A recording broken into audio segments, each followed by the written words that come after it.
College used to be fun, but it's been a real drag ever since my dad made me join the Illuminati. He's such a d***. The Skull and Crossbones fraternity was always the plan, sure, just like Yale was always the plan.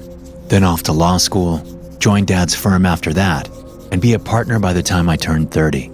Big house, beautiful wife, 2 dogs and a kid. Run for office, always win, and continue in Daddy's footsteps. Those things were always the plan. But I didn't realize those guys in the secret society were going to be such d***s. Dad didn't warn me about any of it. Not even the really horrible shit. Well, I'm writing this to warn anybody out there who might be thinking of joining an elite secret society. It's not all it's cracked up to be. In fact, it kinda sucks being in the Illuminati. I'll never forgive Dad for this, even if I do become president, like he was. All that bullshit that happened to Pacey, sorry, Joshua Jackson. Let's just forget about all that right now. If you haven't seen the movie The Skulls, circa 2000, don't waste your time. It's decent, don't get me wrong, but not even remotely realistic. I didn't get abducted and stuffed in a coffin, and I definitely didn't find any fancy skull pendants under my pillow. Nobody deposited $20,000 in my bank account overnight either, not that you bothered to ask. The whole thing was a big letdown in that way.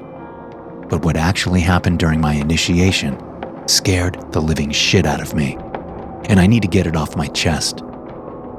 It started off pretty simple. It was almost funny what they wanted us to do. They were all acting like it was such a big deal though, and I didn't realize why until later.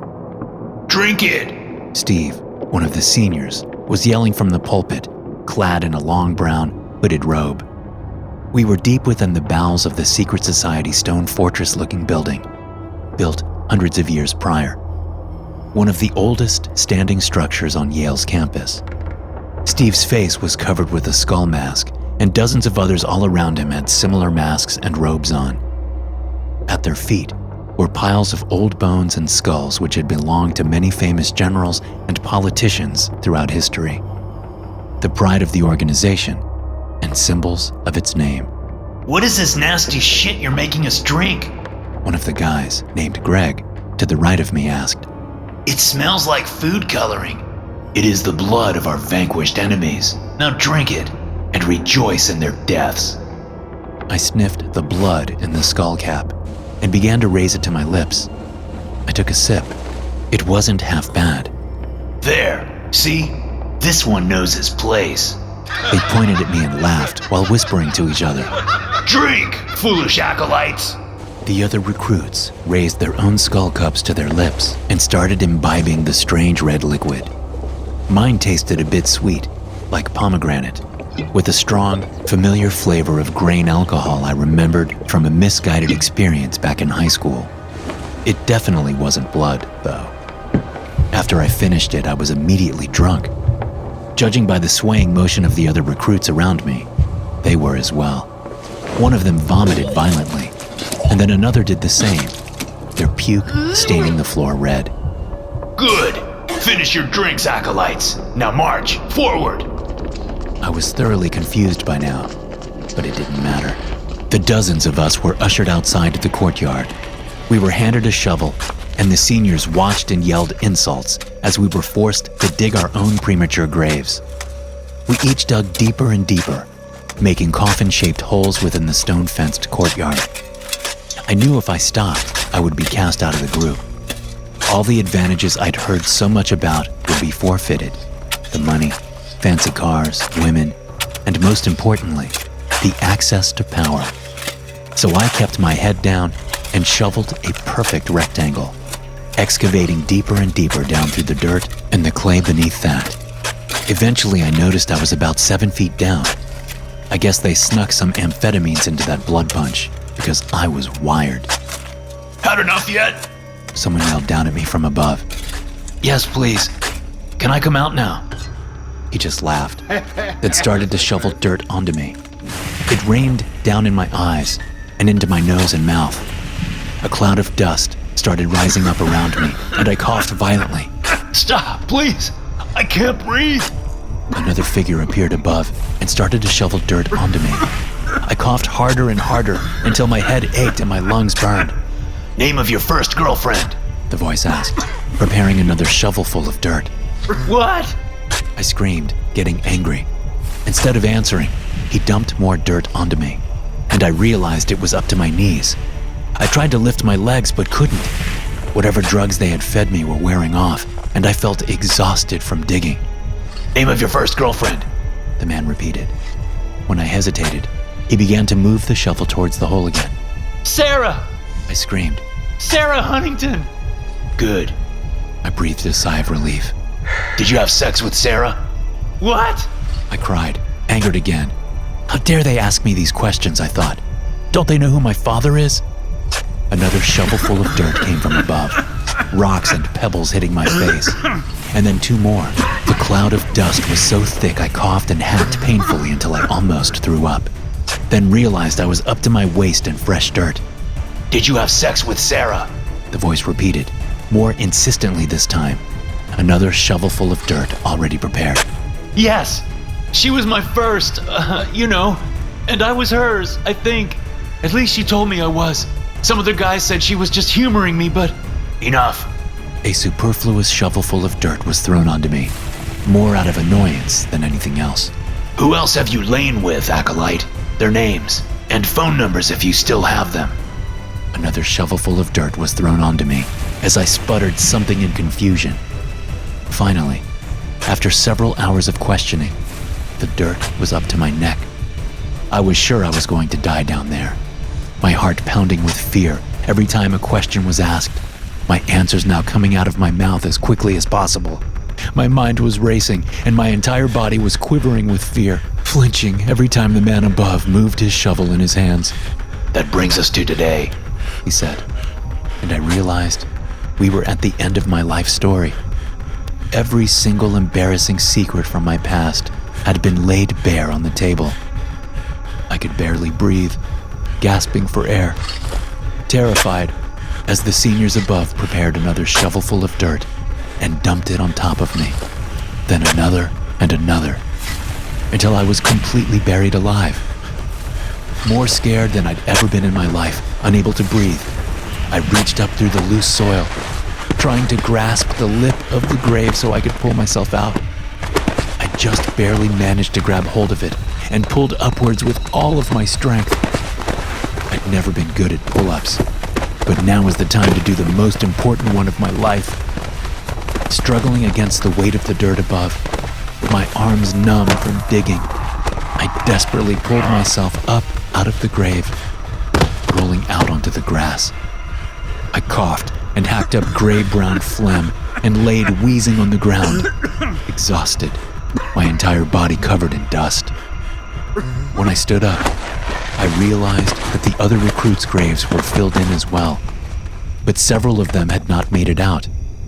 We were now down by 4 new members. I never saw those guys again. That was the worst of it for a while, but there were several more phases of initiation, and I never knew when things were going to get really dark and terrifying again. I had to get into a coffin naked and stay in there for a while. Big deal. We had to stay in a cemetery crypt overnight, and the seniors tortured us occasionally, acting like ghosts. At least, I think it was the seniors. Still, we managed to get through it. We had to eat worms and millipedes and wash them down with tequila, and we had to endure all the other typical frat house bullshit you'd expect from a hazing process. Paddles to the ass, drink till you puke, bend over backwards for the frat brothers, especially the seniors, and generally kiss ass until you get through it. I'd expected more from the Skull and Crossbones Society, but it was turning out just to be a regular fraternity like all the others. At least, so I thought. That was until we got to Deer Island.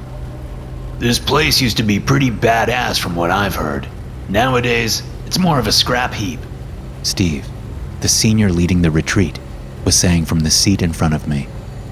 We were on a motorboat with a half dozen other pledges who had made it through the first stages of the initiation process. The water was cool as it sprayed my face with mist. Although the weather forecast had predicted clear skies, it was overcast and the water was choppy, causing us to bounce up and down with the motion of the waves. Why are we going out here if it's so bad? You'll see. It's an important part of the tradition. If we skipped it, we'd be in a lot of trouble. Trouble from who? Steve just turned his head away and looked off into the distance. His eyes glazed over as if he no longer heard me. We pulled up to the dock a few minutes later, and Steve seemed to return to reality, blinking his eyes and smiling as he led us off the boat towards a ramshackle cottage. When we got inside, it looked sparse and uninviting. Cobwebs clung to the ceiling in the corners, festooning the pots and pans hanging in the kitchen. I saw a mouse scurry across the floorboards, ducking into a hole in the wall. I pulled a cord connected to a bare light bulb above us in the living room, and it snapped in half, the light remaining dim. This is it? Greg asked, sounding unimpressed. Where's the bathroom? Steve pointed outside to an outhouse and he groaned, waddling off towards the squat wooden building. What's his name again? Steve asked me. I was starting to become his #1 pledge, and was surprised he seemed to be taking a shine to me. I couldn't say the same for my friend. His name's Greg, I said, feeling strangely guilty. That guy complains about everything. I heard he's never been out of the city. You've been camping before though, right? Oh, hell yeah. I used to be a Boy Scout when I was a kid, and my parents have a little fishing cabin up north. Looks a little bit like this, actually. We've got an outhouse too. No running water, no electricity. Just a shack in the woods, more or less. Kinda like this place, I thought, but didn't say out loud. Well, you'll be right at home then. Come on, everybody, I'll show you around. There isn't much to see, but it's the only place in the world where we can do the final initiation ceremony. It's gonna be really cool. We all looked at each other dubiously, and I glanced back to see Greg pulling up his pants as he ran from the outhouse, screaming about bats and spiders and the size of squirrels. That night, we sat around the wood stove in the living room, drinking blood cocktails. It was raining outside, and thunder was now booming loudly overhead, causing us to cancel our plans for a bonfire. Instead, we sat around listening to the seniors tell odd, cryptic stories which were clearly not their own creations. They were reading from an old book bound with ragged leather. A screaming face was carved into the front of it, reminding me of the Necronomicon from Evil Dead. I got the impression that these stories had been adapted from ones written centuries prior. I imagined students just like me, hundreds of years ago, listening to these stories in these same woods, on this same island, and felt a chill run through my bones. Steve began wrapping up the story, and I listened intently, trying not to be distracted. I got the feeling all of the details would be important later on. I'm not sure why I felt this way, but everything had been a test up until this point, and part of me felt like we were still being tested, maybe now more than ever. As the story finished, Steve set the book down and looked around at all of us. We gather here tonight as skulls, old and new, to share our wisdom and our traditions with you, new inductees into the Order of the Skull and Crossbones fraternity. This island acts as a conduit to the dark powers which we will call upon to give us our power, and the secrets of this place must remain within the confines of this organization. What happens on Deer Island stays on Deer Island. Is that understood? We all nodded our heads in agreement, except for Greg, who looked half asleep. He was staring out the window, looking at the rain. The two of us had become friends during the initiation trials, and I elbowed him as discreetly as possible, trying to get his attention. Huh? What? He let out, jumping in his seat. Oh, sorry. I guess I wasn't paying attention. I put my face in my hands, knowing that was the worst possible thing he could say at that moment. You weren't paying attention. So you didn't hear any of what I just said? Steve asked, his face a mask of calm. No. Sorry, man. Could you just kind of sum it up? Give me the Cliff's Notes? Steve and the other seniors just stared at him blankly. Greg chuckled nervously. Don't worry. Greg, was it? Greg nodded his head. Don't worry about it, Greg. We'll have a presentation later this evening. For those of you who require more of a visual teaching method. Now, drink up, everyone. Refills coming around. The seniors were suddenly all smiles again, their white teeth showing as they handed out fresh skull goblets filled to the brim with blood-colored liquid. I saw one of them take a cup and deliberately hand it to Greg, after keeping it set aside from the others. I noticed this, and it reminded me of a spy movie where someone was about to be poisoned. But Greg didn't see a thing, since he immediately started guzzling from the cup once he received it. I elbowed him in the ribs the second he put it to his lips, causing him to spill it all over himself. What the hell, dude? He muttered angrily under his breath, wiping his shirt with his hand. Here's a fresh one, Steve said, quickly replacing it, then giving me a meaningful glare. Greg seemed to get my message. His sips from the cup were nervous and small, with a trembling lip. His eyes were wide and darted around the room anxiously, and I began to get nervous too, wondering if I would be in trouble for what I'd just done. You two have become such good friends, Steve said, his face flat and his voice emotionless. You can take the lead in this next part of the festivities.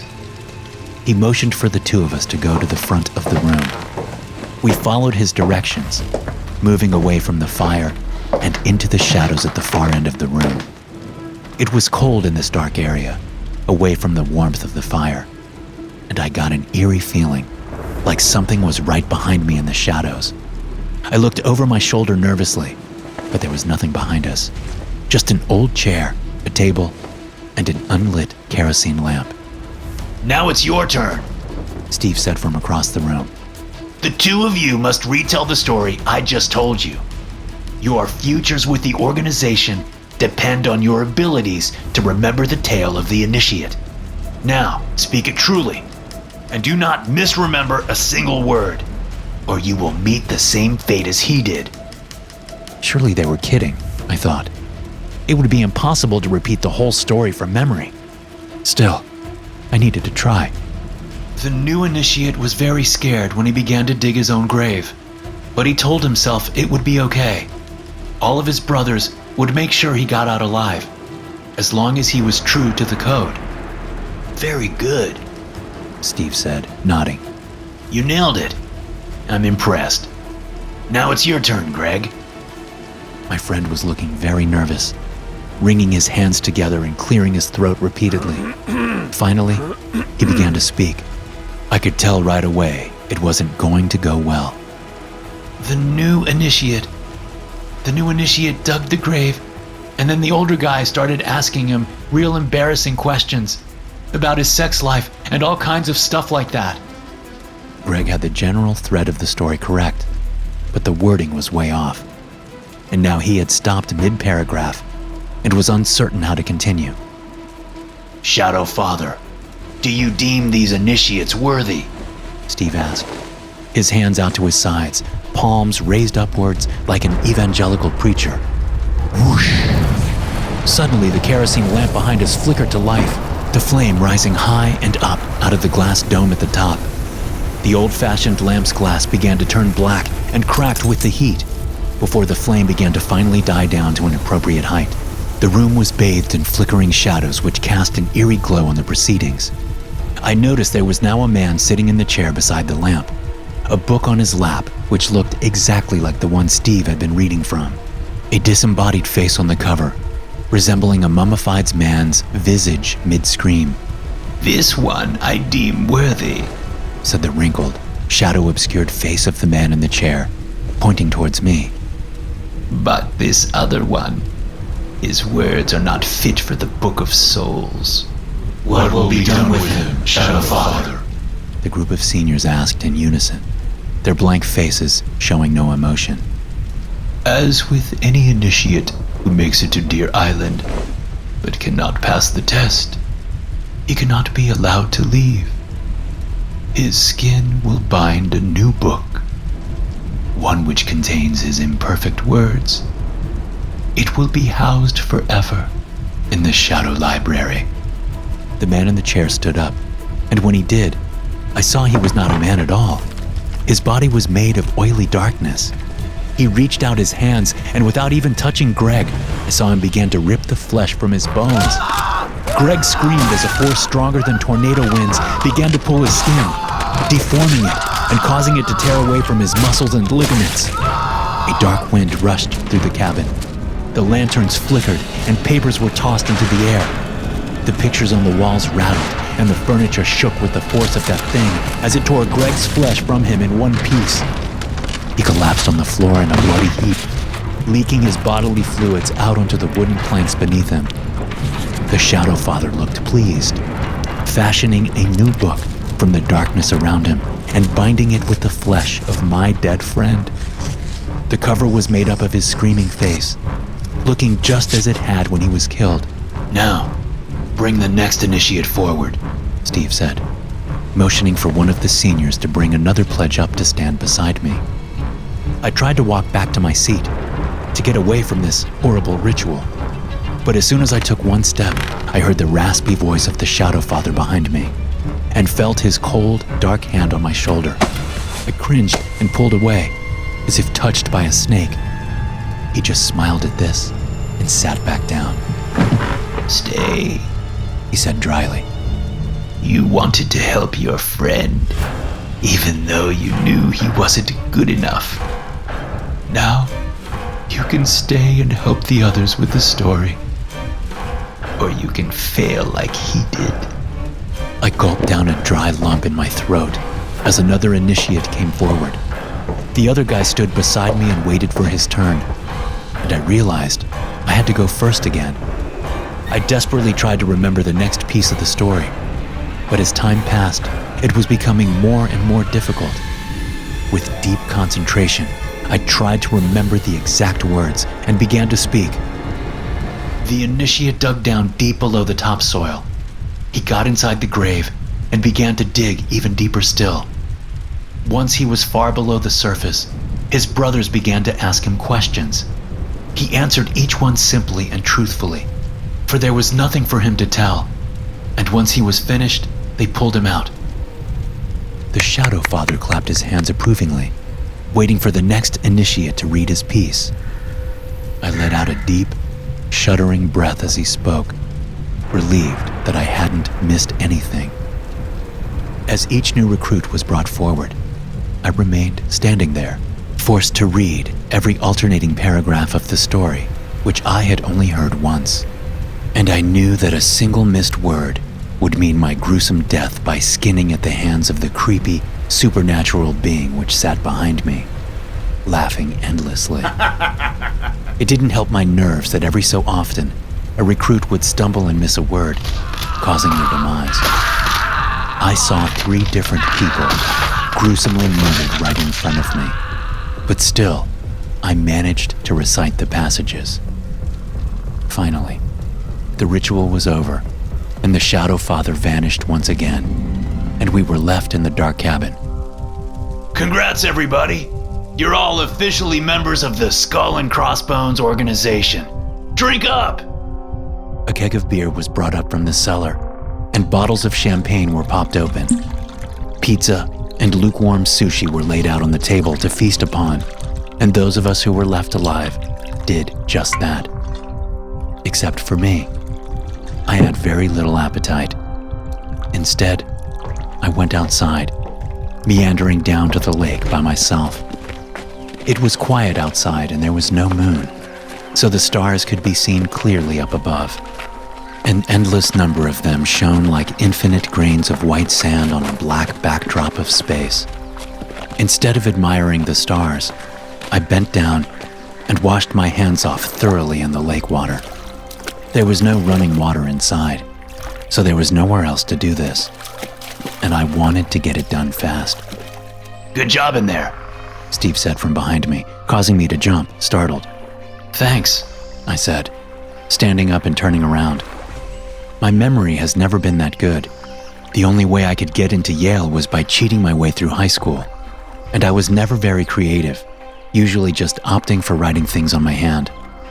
I had developed some very tiny handwriting over the years, Perfect for crib notes, It's a good thing the Shadow Father didn't notice. Steve said, looking down at my wet hands. Yeah, for sure. Thanks again for the tip. He clapped me on the back and led me inside. No worries, new guy. Happy I could help you out. I like you, man.